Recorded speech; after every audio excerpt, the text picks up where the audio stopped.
ದಂಟಿನ ಸೊಪ್ಪು, ಹಸಿಮೆಣಸಿನ ಸೊಪ್ಪು ತೊಳೆದಿಟ್ಕೊಂಡಿದ್ದೀನಿ. 2 ಹಸಿಮೆಣಸಿನ್ಕಾಯಿ ಸಿಗ್ದಿಟ್ಕೊಂಡಿದ್ದೀನಿ. ಜಾರಿಗೆ ಧನಿಯಾ,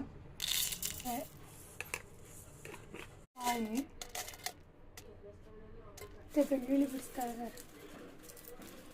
ಬೆಳ್ಳುಳ್ಳಿ ಹಾಕ್ಕೊತಾ ಇದ್ದೀನಿ. ಸೊಪ್ಪು ಹಾಕ್ಕೊಬೇಕು.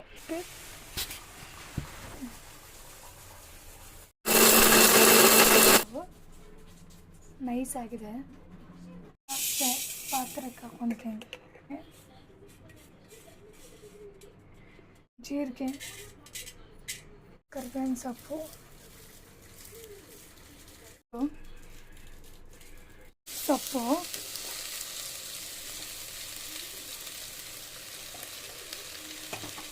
ನೀರು ಹಾಕ್ಕೊಳ್ಬೇಕು.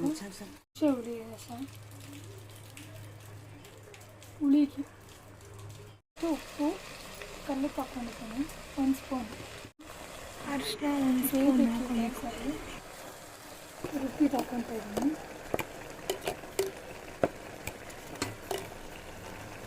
ಕುದಿಬೇಕು ಚೆನ್ನಾಗಿ.